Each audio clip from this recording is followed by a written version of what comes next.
When famous Sammy Davis Jr. walked into a small Harlem grocery store in 1955, the elderly owner had no idea this superstar was there to pay for a chocolate bar he'd stolen as a hungry 7-year-old 20 years earlier. It was a crisp October afternoon in 1955, and Sammy Davis Jr. had just finished a matinee performance at the Apollo Theater. He was at the height of his fame, part of the legendary Rat Pack, with hit records and sold-out shows across the country. But instead of heading back to his hotel or meeting friends for dinner, Sammy found himself walking the streets of Harlem, searching for something that had been weighing on his mind for nearly 20 years. He was looking for Goldstein's Market, a small grocery store on 125th Street where he'd committed what most people would consider a trivial childhood crime. But to Sammy, it was anything but trivial. It was a debt that had been compounding with interest in his conscience for 2 decades. The year was 1935, and 7-year-old Samuel George Davis Jr. was living in one of the most challenging periods of his young life. His father, Sam Sr., was on the road performing with Will Maston's traveling vaudeville troupe, trying to make enough money to support his family during the Great Depression. But bookings were scarce, and the money that did come in was barely enough to cover basic necessities. Sammy's grandmother, Rosa, was doing her best to care for him in their tiny Harlem apartment, but there were days when there simply wasn't enough food. Rosa would give Sammy whatever she could find, maybe a piece of bread with a thin spread of butter or a small bowl of watery soup, and tell him it was all they had until his father returned with money. On this particular day in March 1935, Sammy hadn't eaten anything substantial in almost 2 days. Rosa had fallen ill with a fever, and there was no money for food or medicine. Sammy, small for his age and always energetic, was feeling weak and dizzy from hunger. He wandered out of their apartment building and found himself standing outside Goldstein's Market, a small neighborhood grocery store run by an elderly Jewish man named Isaac Goldstein. Through the window, Sammy could see rows of candy bars, chocolate, and other treats that seemed impossibly luxurious to a starving child. Isaac Goldstein was known in the neighborhood as a kind man who sometimes extended credit to families going through hard times.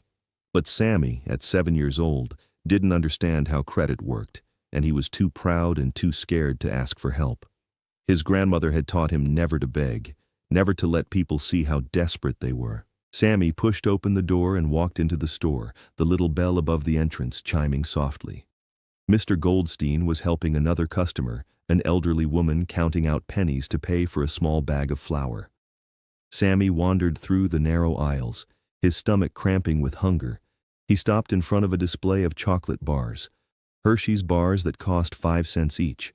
To a 7-year-old who hadn't eaten in 2 days, they looked like the most beautiful things in the world. He looked around to make sure no one was watching. Mr. Goldstein was still busy with his customer, and there was no one else in the store. Sammy's small hand reached out and grabbed one of the chocolate bars, slipping it quickly into his jacket pocket. His heart was pounding so hard he was sure everyone could hear it. He had never stolen anything before in his life, and even at 7 years old, he knew what he was doing was wrong. But the hunger was stronger than his conscience, and he needed that chocolate bar more than he needed to be good. Sammy walked toward the door, trying to look casual, but his legs felt weak and shaky. Just as he was about to leave, Mr. Goldstein called out to him. "Young man, did you find what you were looking for?" Sammy froze, certain that the store owner had seen him take the chocolate. His face burned with shame, and he felt like he might cry. "No, sir," Sammy said quietly, not turning around. "I was just looking." "Well, you come back when you have some money to spend," Mr. Goldstein said kindly. "I've got the best candy in Harlem." Sammy nodded and practically ran out of the store, the stolen chocolate bar feeling like it weighed 100 pounds in his pocket. He didn't stop running until he was safely back in his grandmother's apartment. He ate the chocolate bar slowly, savoring every bite, but the sweetness was mixed with a bitter taste of guilt. Even as the food gave him some energy and helped ease his hunger, Sammy knew he had done something terrible. He had stolen from a kind man who had never done anything wrong to him. That night, he lay in bed next to his sick grandmother, staring at the ceiling and promising himself that someday, when he had money, he would go back to Goldstein's Market and pay for that chocolate bar. He would make things right. But life had a way of moving forward, and days turned into weeks, weeks into months, and months into years.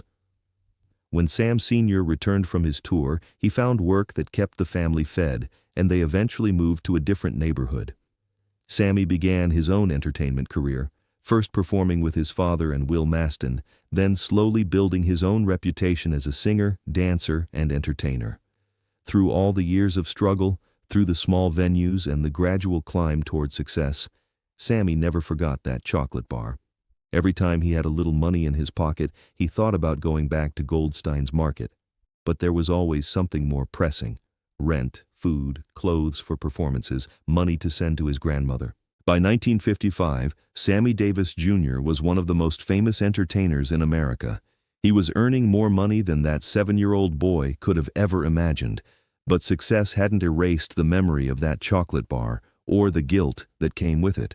The guilt had actually gotten worse as he became more successful. When he was struggling, he could tell himself that he didn't have the money to go back and pay. But now, when he was earning thousands of dollars a week, there was no excuse except his own reluctance to face what he had done. After his performance at the Apollo that October afternoon, Sammy decided it was time. He had put it off long enough. He needed to find Isaac Goldstein and pay for that chocolate bar, along with 20 years of interest. The problem was finding the store. Harlem had changed a lot since 1935, and Sammy wasn't even sure if Goldstein's Market was still in business. He walked up and down 125th Street, trying to remember exactly where the store had been, asking people if they knew Mr. Goldstein. Finally, an elderly woman pointed him toward a small storefront that looked nothing like what Sammy remembered. The building was older, the paint was faded, and the sign simply read, "Goldstein's Grocery." But when Sammy looked through the window, he saw the same narrow aisles, the same basic layout, and behind the counter, a man who looked remarkably like the Isaac Goldstein he remembered, just 20 years older. Sammy took a deep breath and pushed open the door. The same little bell chimed, and suddenly he felt like that 7-year-old boy again, hungry and scared and guilty. The man behind the counter looked up and smiled. "Can I help you, sir?" Sammy studied his face carefully. The hair was completely white now, and there were deep lines around his eyes, but this was definitely the same man who had been kind to a 7-year-old boy 20 years earlier. "Are you Isaac Goldstein?" Sammy asked. "Yes, I am," the old man replied. "Do we know each other?" Sammy walked closer to the counter, his heart pounding just like it had all those years ago. "Mr. Goldstein, my name is Sammy Davis Jr. You probably don't remember me, but I was in your store 20 years ago. I was just a little boy, maybe 7 years old." Isaac Goldstein squinted at Sammy, trying to place him. "Sammy Davis Jr., the entertainer? I know your name, of course, but I'm not sure I remember." "Mr. Goldstein," Sammy interrupted gently, "I need to tell you something, and I need to pay you for something. 20 years ago, I stole a chocolate bar from your store. I was hungry, and I was scared, and I took a Hershey's bar without paying for it. I felt guilty about it every day since then, and I'm here to pay you back." Isaac Goldstein stared at Sammy for a long moment, his mouth slightly open. Of all the things he might have expected when the famous Sammy Davis Jr. walked into his store, this was not one of them. You came back to pay for a candy bar you took 20 years ago?" Isaac asked slowly. "Yes, sir," Sammy said, reaching into his pocket and pulling out a $20 bill. "I know it only cost 5 cents back then, but I figure 20 years of interest, plus the guilt I've carried, plus the fact that I can afford it now.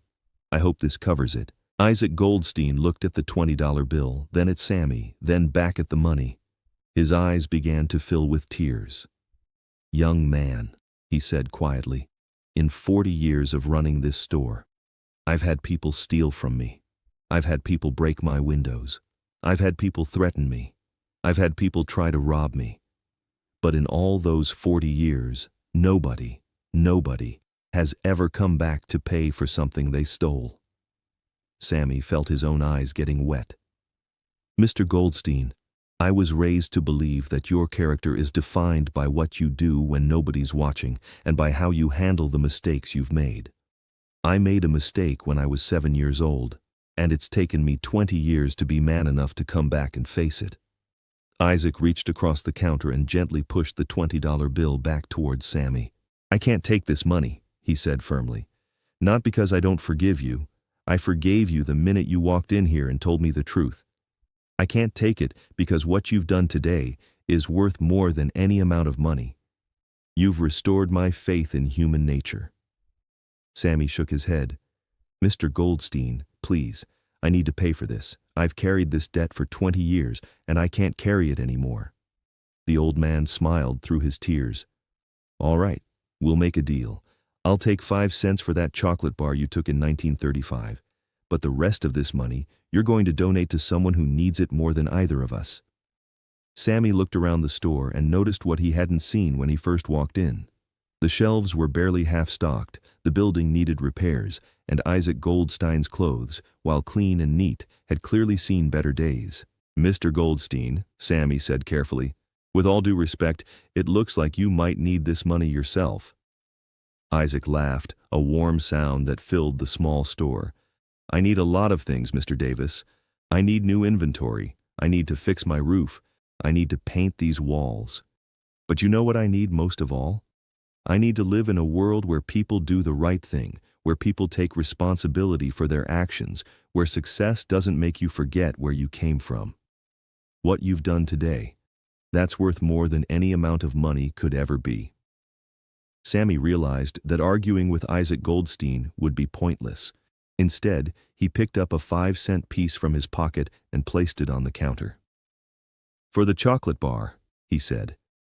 Then he placed the $20 bill next to it. For the family down the street who can't afford groceries this week. You decide who needs it most. Isaac nodded slowly, understanding. This wasn't about the money anymore.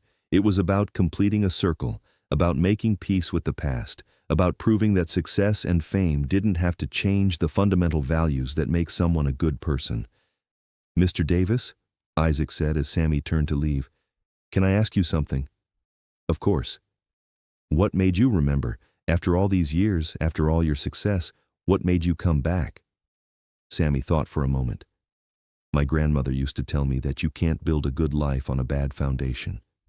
Every time I achieved something, every time I got a little more successful, that chocolate bar was still there in the foundation, making everything feel unstable. I realized that no amount of success would ever feel complete until I came back and made this right. Your grandmother sounds like a wise woman. She was. She died 3 years ago, but I think she would have been proud of me today. I'm sure she would have been, Isaac said. And Mr. Davis, thank you. You've reminded an old man that there are still good people in this world. Sammy left Goldstein's market that day with a feeling of lightness he hadn't experienced in 20 years. The weight of that childhood mistake was finally gone, replaced by the satisfaction that comes from doing the right thing, even when it's difficult, even when it's late, even when no one would have known if he had just let it go. Word of Sammy's visit to Goldstein's market spread through Harlem slowly at first, then more quickly as people realized what had happened. Isaac Goldstein, despite Sammy's request for privacy, couldn't help sharing the story with a few customers, and they shared it with their friends and families. The story became a legend in the neighborhood, not because a famous entertainer had visited, but because someone had demonstrated the kind of character that people admired but rarely saw. It became a story that parents told their children about taking responsibility for your actions, about the importance of integrity, about the fact that success means nothing if you don't have good character. Years later, when Sammy would talk about the most important moments of his career, he always included that day at Goldstein's market. Not because it advanced his career or made him money, but because it completed something essential in his character. It proved to himself that the scared, hungry 7-year-old boy and the successful entertainer were the same person, with the same values, just at different points in their journey. Isaac Goldstein kept that 5-cent piece in a special place behind his counter for the rest of his life. When people asked him about it, he would tell them the story of the little boy who grew up to be famous, but never forgot the importance of doing the right thing. If this incredible story of integrity, character, and the power of taking responsibility for past mistakes moved you, Make sure to hit that subscribe button and share this video with someone who needs to remember that true success includes making peace with the past. Have you ever had to go back and make something right that you did years ago? Let us know in the comments about the times when facing past mistakes led to personal growth. And don't forget to ring that notification bell for more amazing true stories about the character that defines real success.